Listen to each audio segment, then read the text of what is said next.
Hi, and welcome to Matt Holman Talks Mental Health, the podcast where I have the opportunity to sit down and chat with amazing humans about their journeys with mental health. For this episode, no exception, I've got the wonderful Dan Stanley with us. Welcome, Dan. Hi, Matt. Good morning. Good morning. Hello to you. Pleasure to see you. Pleasure to meet you. So as I always do, just a brief introduction for me. I'll let you do the proper introduction because you know all about yourself. Dan and I, we met through social media. No surprise, as many of these conversations start out. Following a little bit of the work we're doing, Dan reached out to me and pitched his story in terms of his journey. And I just thought, this is perfect. The perfect reason to have a podcast episode, of course, is when anybody wants to tell their story. So if anybody else out there does want to tell their story, get in touch. Nice and simple, straightforward stuff. Dan and I have had a chat already, so we've got to know each other a little bit more, and now we're going to do this episode. So Dan, I'm going to throw it over to you. Let people know who you are and what you really do. Hi, Matt. Thank you. So that's correct. I did pitch to be a guest on your show, Matt.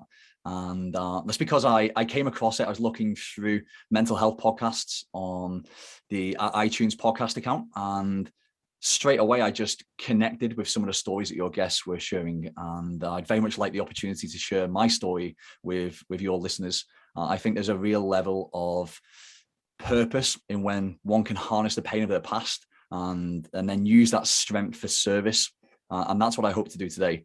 So my name's Dan Stanley. I'm 35 years of age, and I have 2 children based in South Wales. And I'm essentially a coach who works exclusively with men in high pressure roles. My clients are typically business owners in their 30s and 40s that have gotten to a place in their lives where their professional success is impacting how they live their lives. Generally, they've gotten to this kind of messy middle, as I call it, and probably we'll talk about that today because that's where I was a few years ago, in that their professional success is impacting their time with their families, their mental and physical health, and actually leaving them in a place of isolation and what could be termed loneliness. So I formed Better Men, which is my business 3 years ago, as a result of my own experience, my own lived experience of kind of the messy middle, poor mental health, and then the realization that as men, particularly, that we can do better. We can break away from the societal expectations that are kind of taught and conditioned into us as young boys and young men, and really do better. And since that time, I've had the real pleasure and fortune to work with some great men. Some of my clients have chosen to work with me to, in some cases, save their marriages. Some have been looking to change or reignite their careers. And some of my clients have looked to exit and sell their businesses, some of which have done so previously and then found themselves in this real space of an identity crisis. And I generally feel, Matt, that I'm on a mission to help bust through the myth that professional success equals personal happiness, because I see, when I look to the future, I see that future generations aren't going to be equipped with the ability to emotionally regulate themselves, to pursue the goals that are important to them. And ultimately, what I don't want as a father of 2 children is to pass down to my children, to future generations, kind of the inherent problems that men of today have obviously being kind of brought into. Yeah, wow. Great introduction. Thanks, Dan. Really appreciate that. So many pieces, messy middle and everything else that I picked out of that, and what you're doing with Better Men as well. So we'll talk a little bit about your role and how you work with people as well towards the end of this, if that's okay, because the big question, as always with this podcast, is your journey with mental health. How do you see it? How do you define that? And that's a question that's just thrown over to you, and I'll let you tell us a story, a little bit about you. Yeah. So I didn't realize this, but I spent the majority of my life pretending to be me. My father wasn't in my life when I was a young boy. And subsequently, what I've realized now through my own kind of journey is that I didn't know what was wrong, but I felt there was something wrong in my life. And I kind of just wanted to escape and avoid what I was kind of my early childhood days. And despite the fact that I had, really good people around me and a really healthy and happy childhood, it's kind of, at an internal level, there's something that didn't feel right. And what I now know is that I kind of ran away from home and joined the military. I was kind of at a position where my grades were good enough to go into, I'm from the northwest of England originally, from a small town called Widnes. My school grades were good enough to go into kind of a YTS program for Fords or ICI, work up to a sort of HND level. But it was the old YTS scheme of sort of £50, £60 a week. And at a careers fair, there was the military, the army in particular, with the old square style television box set, paying £240 a week for the same qualifications. And ultimately the television set was full of like rock climbing and parachuting. And there was no kind of objection from my, I suppose, parental figures. And off I went to join the military. And I spent 12 years in the military, the last 3.5 of which were attached to commando forces. And I was essentially headhunted to sit between the Army and the Marines and take people through what's called the All Arms Commando Training Package. And that was born out of I suppose, the counterinsurgency in Afghanistan, which is very topical at the moment, in that the Marines couldn't support themselves in their warfighting operations. I left in 2012, so pretty much 12 years in the military, and kind of the next, I suppose, 4 years were a bit of a blur for me. I spent probably a lot of that time seeking the validation of others and looking for kind of the external approval to validate and kind of inform me about who I was. Because when I took off that uniform, I also let go of what was a large piece of my identity. And I see it now, even my clients, guys that sell businesses, people that leave any of the forces, or kind of even that leave the corporate kind of career structure, there's a tendency to experience some kind of identity crisis. But mine was brought to a real sharp focus on the 6th of December, 2016. And that was the best and the worst day of my life, because that was the day that my daughter was born. And it was also the start of the end for what I thought my life was and who I thought I was. Over the next few months, I kind of went on this real dark journey. I think it's a Jungian quote, or perhaps Freud. And the quote is this: he wears a mask and his face grows to fill it. And that's why I realized that I'd kind of worn all these masks of masculinity, trying to be everything to everybody, being a leader of men in the military, being a national sporting champion, winning national awards a couple of times. I'd helped my wife grow a multi-million-pound business with over 250 employees. And the reality was that all this was built on the little boy me that didn't have a father in his life and looking for the external validation from other people.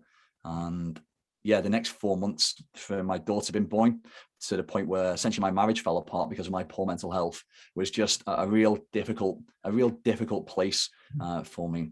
But I'd be walking into shops, and this is before chip and pin. Be walking into shops and I'd be forgetting my PIN number and like literally running out of the shop in tears. And for me, this feels relevant because, from training men to go to war, kind of 15 stone, 6'1", kind of, a fairly robust guy to the outside world. Internally, I was very fragile, and that caused serious complications in my marriage because I couldn't express to my wife how I was thinking and feeling, because I wasn't equipped with the emotional intelligence and the skills to be able to communicate perhaps some of the feelings and fears that I was having. And yeah, it's kind of misplaced stoic resilience is how I look at it now. Kind of, I just built this wall around me. I suppressed and tried to reject all of my feelings. And quite frankly, it didn't work. This kind of progressed to a place where I was suicidal. And whilst I never sought professional help at that time, if I fast forward, pretty much the whole of 2017 was essentially a write-off. My addiction, which might sound quite useful for some people, was exercise, but I'd be training kind of 2 or 3 times a day.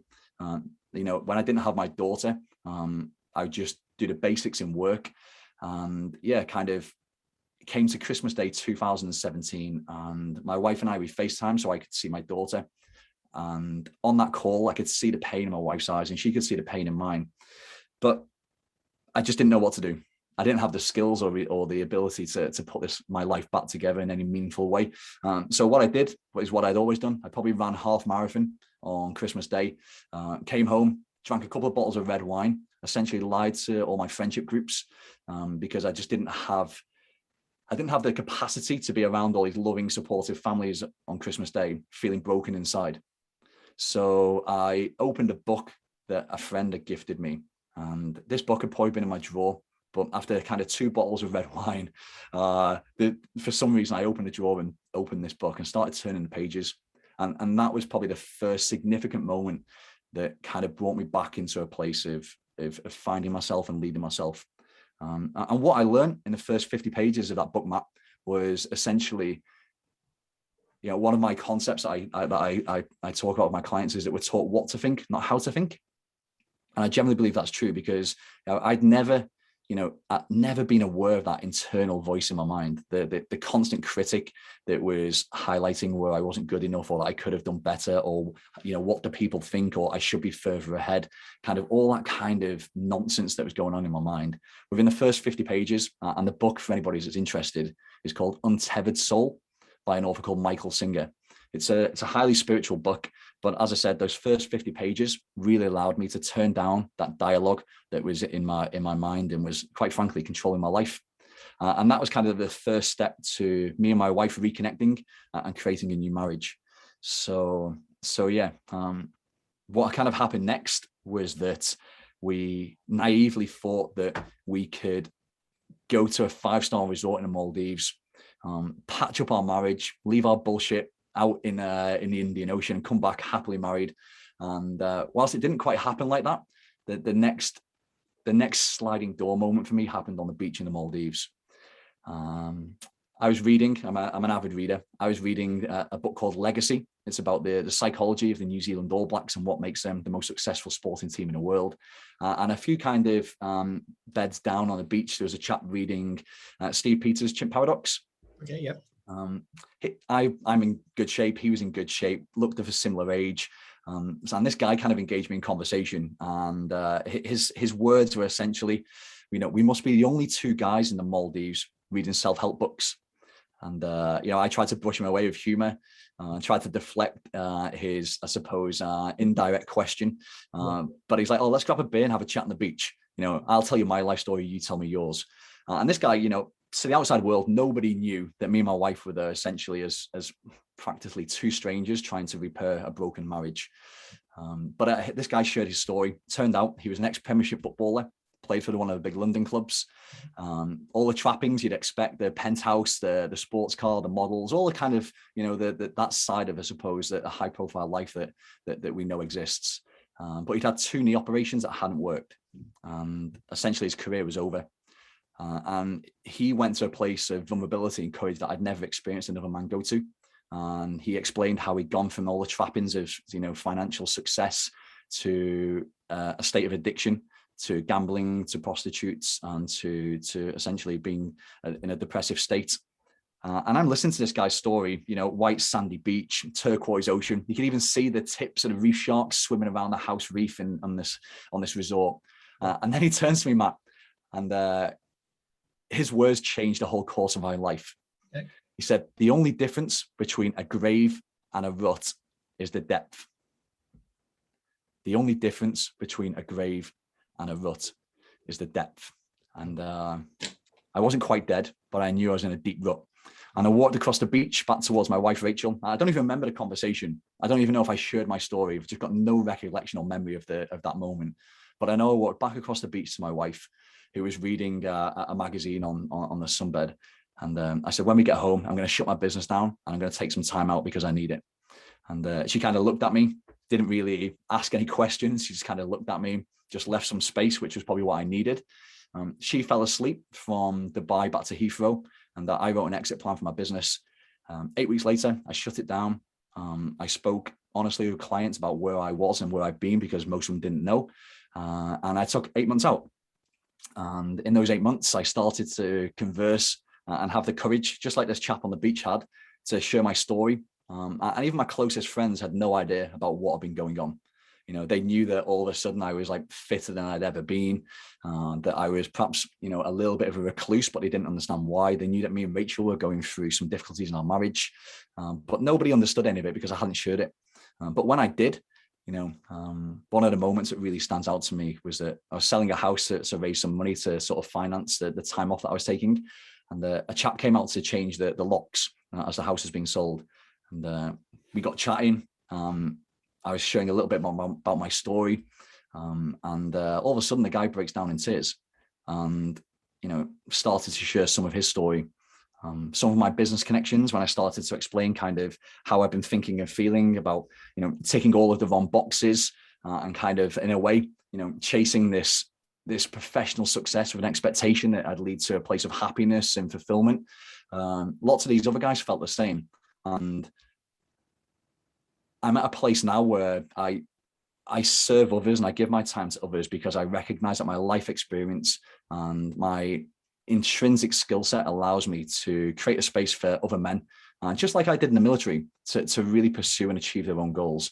And I think some of the points that my clients talk about that they find particularly impactful about the work that I do is about just facilitating the space where there's no judgment, where guys feel safe to take off the masks that they've worn for years, to talk about their thoughts and their feelings in ways that they just couldn't with their friends or family. And really, as a result, to start recognizing their own truth, to start being loyal to themselves, and to start going back out into their world, their external world, and really making some of the changes that are going to allow them to live their life on their own terms. Wow. What a story. It's an amazing story, Dan. Thank you so much for sharing and for all those intimate parts that you've shared as well around your relationships and around how Sure. I really genuinely do mean that, because I just find it fascinating. It's so inspiring and insightful to hear sort of the real version of people's stories. We see people and we think we know who they are, and it's those masks, isn't it? I think Yeah. you've made so many valuable points in there, so many things we could touch on, and it's having that awareness, I think, is so critical in all of this, isn't it? And when you're in the rut, let's talk about the rut, because I want to get to that point a second. Because so when you're in it, what did it look like for you? How did you see it? Can you define it for us a little bit more?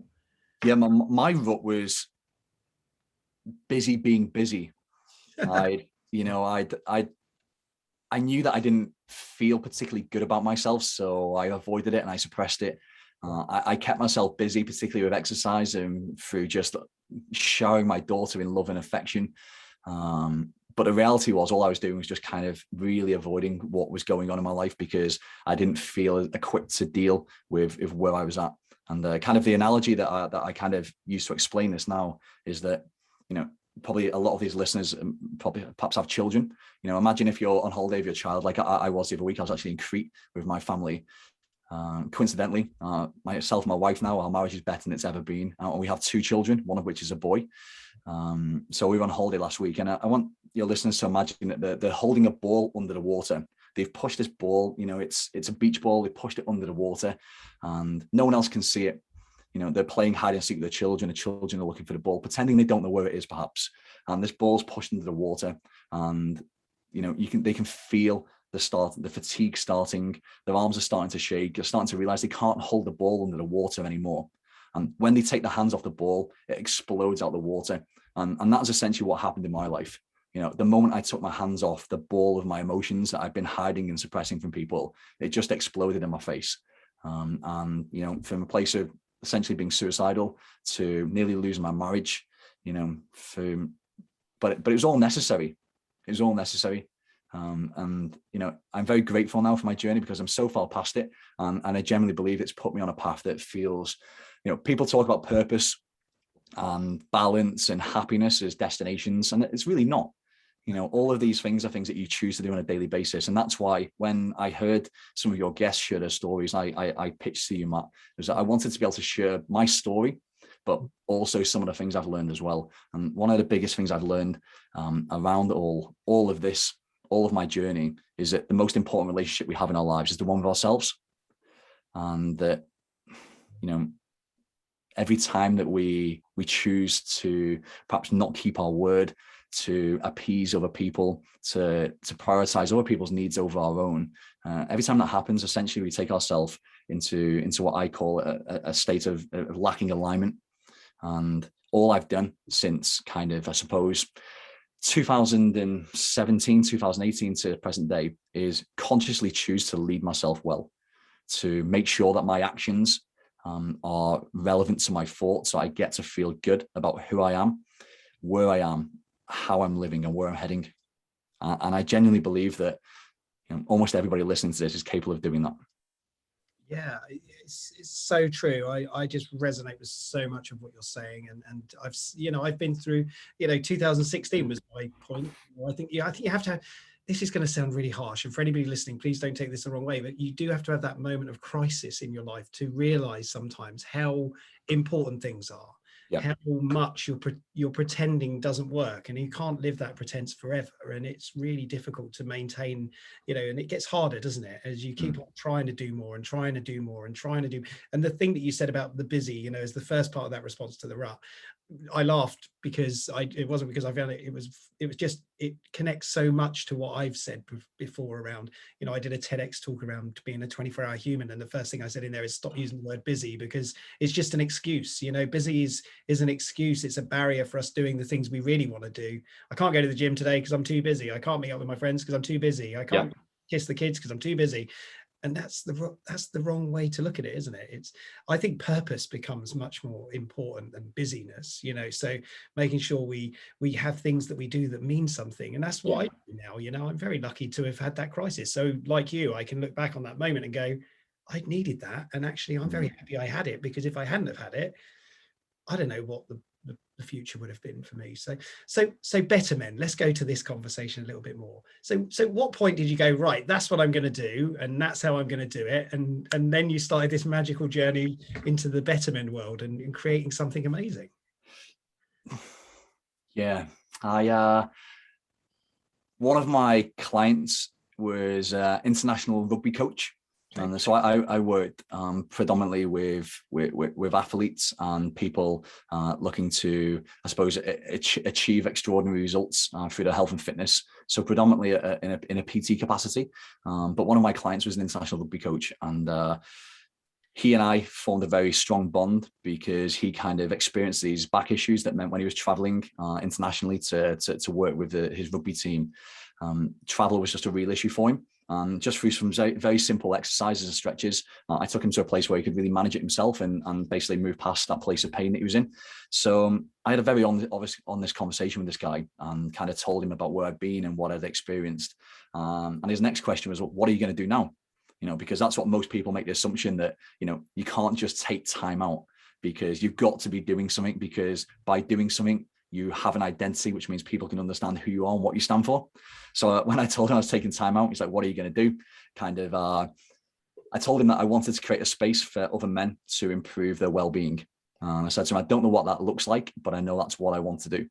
And he put me in touch with a guy that kind of facilitates men's retreats. And I took myself off to the Peak District. I went on this men's retreat, and it was like opening Pandora's box, all the kind of, excuse my language, all the shit I've been repressing throughout my life, all of a sudden just open this box, it all started coming out.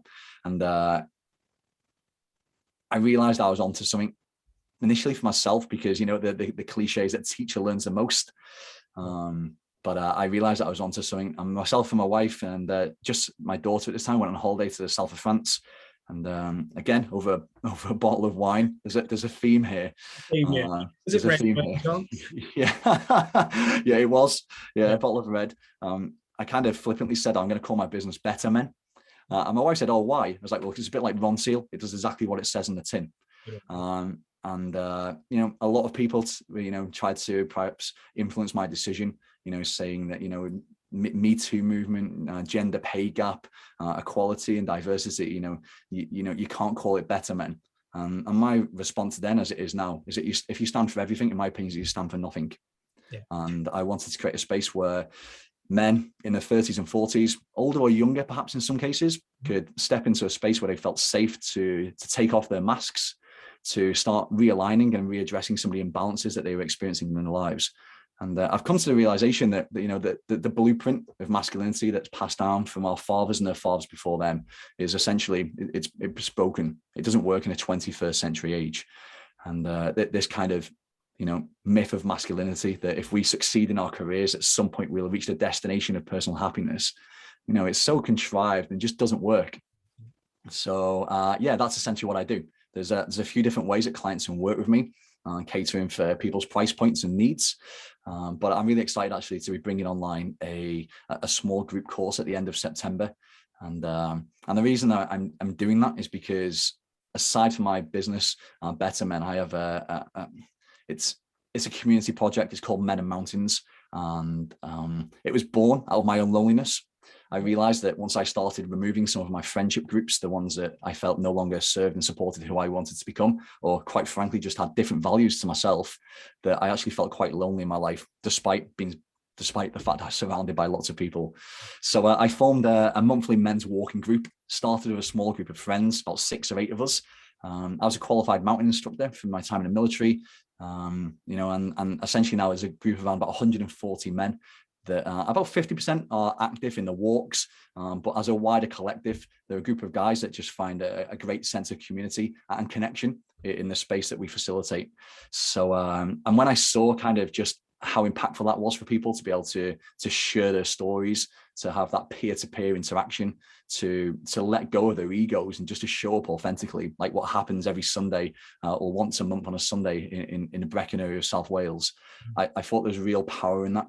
And ultimately, at the core of everything I do, my purpose is to add value to myself, to my loved ones, my family, the community. And like I said at the start, it's about equipping future generations so that they don't have to put up with the same stereotypical, too stubborn to stop, face of masculinity that we experience today.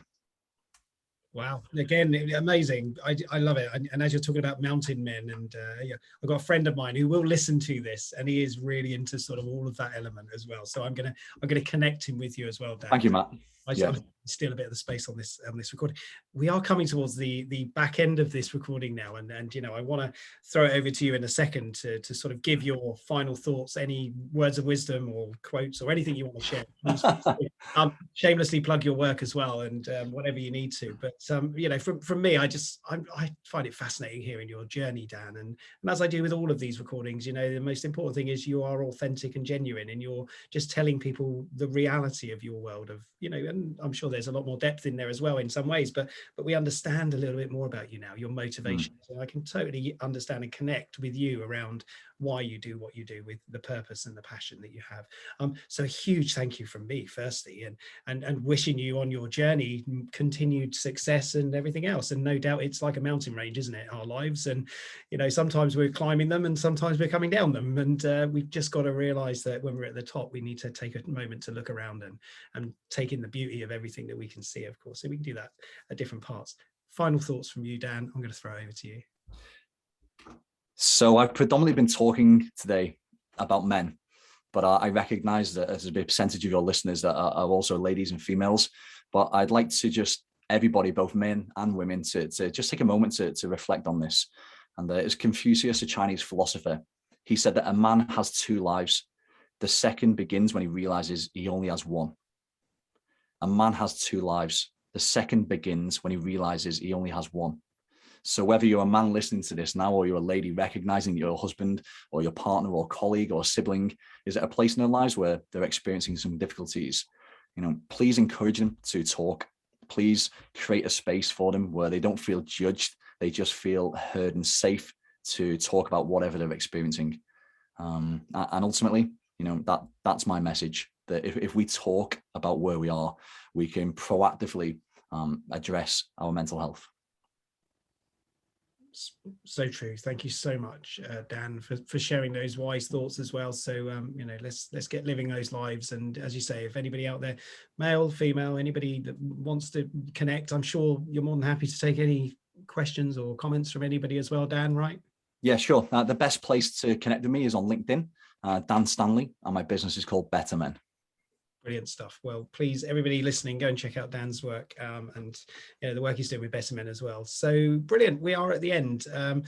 As I always do, just at the end of these sessions, just to say, if you are struggling, if you are listening and you are struggling, if you are worried about anything that's been discussed in this session, I hope we've given some hope and some positive light on the world of mental health. That's the idea of these conversations as well, is to show that things can be bad, but you know what, we can come through them and we can work on them and we can improve our situations. Please know that you're not alone. If you are struggling, you have always, contact me, contact Dan, alternatively contact organizations that are there to help and support these conversations when you're struggling. Samaritans exist today to help those conversations. If you need a safe space to talk, feel free, reach out. 116123 is the number. If you wanted to text somewhere, you could text to shout, and that's at 85258. There are many organizations out there. The thing we want you to understand, and really, really want you to understand, is you are not alone. As much as you feel alone in the darkness of your own thoughts, people care, we care, and we want to make sure that you find your pathway through these difficult, challenging moments. So, you know, these are hard times at the moment for a lot of people, and we get that and we recognize that. So please take care of yourself. Dan, take care of yourself, look after you, all the very best to you and your family for everything you're doing, and keep being strong and keep on, keep fighting the good fight. Thank you, Matt. Thank you. See you soon, buddy. Take care. Bye-bye. Cheers.